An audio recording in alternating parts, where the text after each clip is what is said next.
자, 공부 6요소 중에 상위 요소 세 가지에 대해서 설명드려 보겠습니다.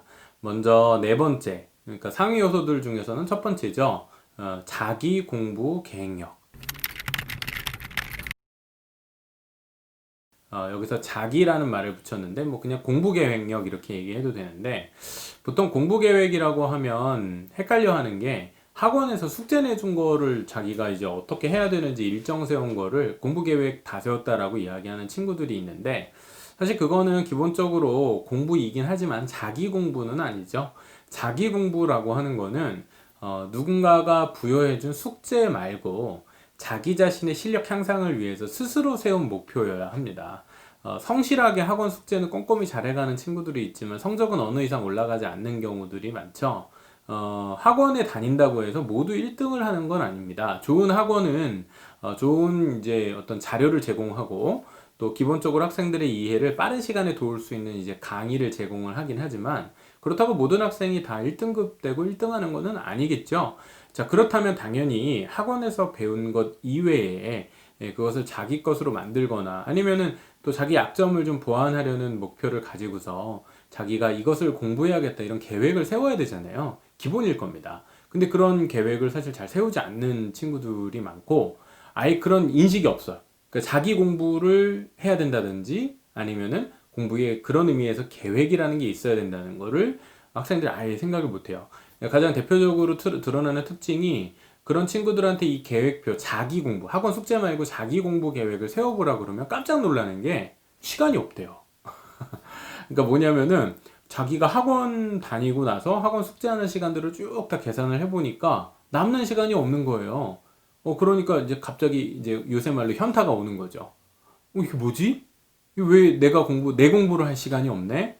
맞습니다. 그게 기본적으로 고민이 좀 있어야 되거든요. 근데 생각 없이 학원을 많이 다니고 숙제를 많이 하지만은 성적이 생각보다 오르지 않는 친구들의 경우에는 우선은 자기 공부라고 하는 이 개념이 사실 잘 없어서 그렇고 그 뒤에는 그 공부를 스스로 계획해 보려는 계획을 하려면 당연히 계획표에 어떤 정해진 시간들을 자기가 확보할 수 있어야 되고 어떤 시간에 어떤 것을 공부할지를 자기가 미리 이제 적어 볼 수 있어야 되잖아요. 그게 계획하는 거잖아요.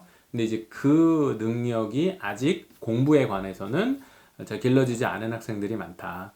그렇기 때문에 자기 공부 계획, 자기 공부를 계획할 수 있는 능력이 꼭 필요하다. 이게 네 번째 요소 되겠습니다. 다섯 번째 요소는 자기 공부를 그렇게 계획을 했다면 그것을 이제 실행해야겠죠? 실행 능력이 필요합니다. 자기 공부를 실행하지 못하는 친구들의 특징은 뭐 많아요. 뭐 공부를 방해하는 요인들이 많으니까. 근데 저는 자기 공부 부분에서 이 실행 능력에서는 집중력을 말씀드리고 싶습니다. 우리가 순공부라고 이야기할 때가 있는데 공부를 실행함에 있어서 정말 질적으로 가치 있게 그 공부에 몰입해 들어가는 경험을 얼마나 하느냐. 이게 이제 사실은 실행의 어떤 성과를 좌우하는 어떤 기준이 되곤 합니다. 예를 들어 드릴게요.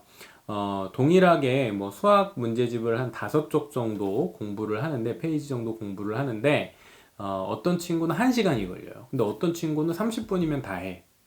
자, 이런 친구들이 공부 계획을 이렇게 세울 때 범위를 쓸 거 아니에요? 근데 두 친구의 실력이 똑같다고 해볼 때, 앞에 있는 친구는 1시간 걸렸으니까 30분 걸린 친구의 2배의 시간을 썼지만은 결국 같은 내용을, 뭐 그렇다고 더 열심히 공부했겠어요? 심지어는 문제는 30분 공부한 이 집중해서 순 공부를 했던 친구보다도 공부의 효율성은 더 떨어질 수도 있다는 거예요. 그런 의미에서 이 실행 과정에 얼만큼 집중하고 자신이 질적으로 이해하면서 시간을 아껴서 하지만 또 효과적인 너무 뭐 다 좋은 것 같은 이야기지만은 실제로 그 집중된 공부를 할 때는 그 모든 이점을 다 얻게 됩니다. 반대로 최악의 공부는 시간 중심 공부죠. 이게 무슨 얘기냐면 너 공부 뭐 했어? 하면 나 한 3시간 했어. 7시간 했어. 시간으로 얘기하는 습관들. 아까 이야기와 결합해 보면은 이 실행력이 좀 부족하거나 떨어지는 집중력이 떨어지는 학생들의 경우에는 1시간에 해야 될 것을 3시간, 4시간 오랫동안 붙잡고 뭐 그 사이에 당연히 뭐 스마트폰도 하고 뭐 이것저것 하겠지만은 그 실행 능력이 좀 떨어지는 경우들이 있습니다.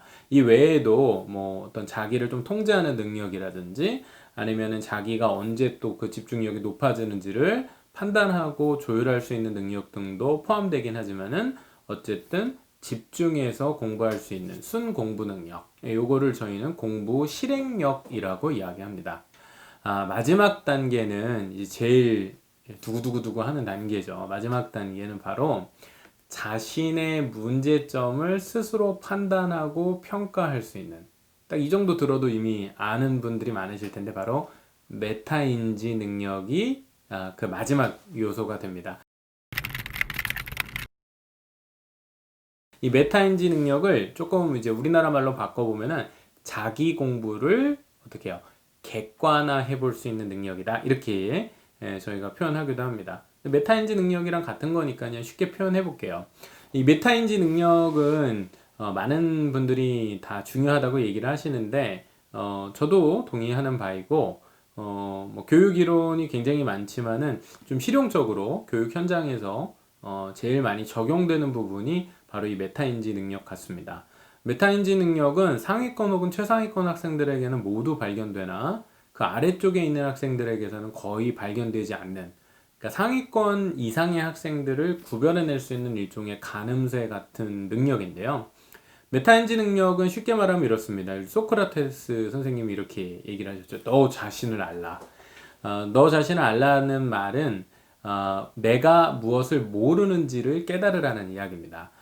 따라서 뭔가를 지식, knowledge에 집중하는 게 아니라 오히려 내가 그것을 잘 모르고 있었네 라고 하는 것을 깨닫는 능력. 이게 이제 핵심인데 학생들이 공부를 하다 보면 자꾸 주입되어 오는 어떤 정보를 이해하거나 받아들이는 데 집중을 하지 그것이 충분히 내 것이 되었는지를 스스로 평가해 보지 못합니다. 스스로 평가하지 못하면 어떻게 되겠어요? 남이 평가하겠죠? 시험 본다는 얘기예요. 그 시험 봐서 점수가 나오면 틀리겠죠? 점수가 떨어지겠죠? 그러니까 이런 것들, 자기 평가 능력이 되어 있는 친구들은 어떤 이점이 있냐면 시험 전에 자기 문제점을 미리 발견할 수 있어요. 혹은 공부의 계획을 세워서 실행을 해봤어. 시험이 3주 남았을 때 이제 공부 계획을 세웠는데, 일주일 해보고 나서 2주일이 남고 나서 이제 다시 재평가를 해보니까 자기 공부 계획이 좀 너무 나이브했어. 좀 부족했어. 공부 강도를 좀 높여야겠어. 이런 판단을 스스로 할 수 있는 거예요. 우리가 전략적 사고라고 하죠. 공부에 있어서도 이런 전략적 사고로 자신의 목표를 달성하기 위해서 자기의 노력과 자기 수준이 적절한지 아닌지, 즉 자기를 안다는 거예요. 이처럼 자기의 가지고 있는 문제점, 자기가 잘 모르는 부분까지 객관화할 수 있는 능력을 가지고 있는 학생들이 결국에는 가장 상위권 학생들이 되는 경우가 많습니다. 총 6가지를 말씀을 드렸어요. 공부의 기초 체력이 있고, 기초 능력이 있고, 그 다음에 공부에 대한 책임감, 그 다음에 공부에 대한 현실감. 자, 여기까지는 어떻게 해요? 기본 능력이라고 말씀드렸죠. 어떤 태도와 관련된 것들이었어요. 후반부에 있는 상위 능력 3가지는 자기 공부와 관련해서 자기 공부 계획 능력, 자기 공부 실행 능력, 자기 공부 객관화 능력, 혹은 메타인지 능력. 이렇게 이제 얘기한다고 했습니다.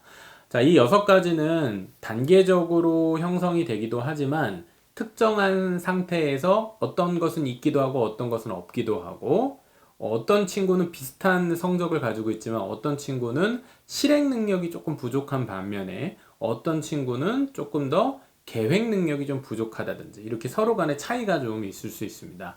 하지만 중요한 것은 이렇게 6가지 정도로 나누어서 이 학생의 기본적인 기초 어떤 능력, 공부 역량이 어느 정도 되는지를 우리가 판단할 수 있다는 거고요.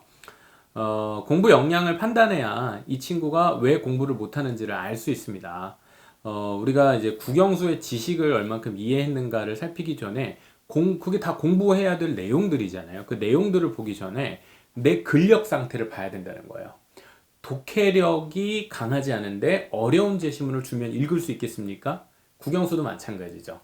그 문제의 난이도는 언제든지 바꿔서 자기 수준에 맞게 볼 수 있어요. 그러려면 내가 가지고 있는 공부의 역량 자체가 어느 정도 수준인지를 알아야 되죠. 그래서 다음번에는 이 공부의 역량들을 이제 좀 다양하다고 제가 말씀드렸는데 그 공부 요소들을 1단계에서 9단계까지 저희가 설명을 좀 해봤어요. 그래서 이 1단계부터 9단계까지 설명을 통해서 내가 지금 몇 단계 정도 와 있는지 한번 스스로 한번 평가해 보시고, 아, 내가 이 정도 단계니까 이런 공부를 해야겠구나. 이런 식으로 공부 역량을 강화해야겠구나. 자, 이런 생각을 좀 해보면 좋겠습니다.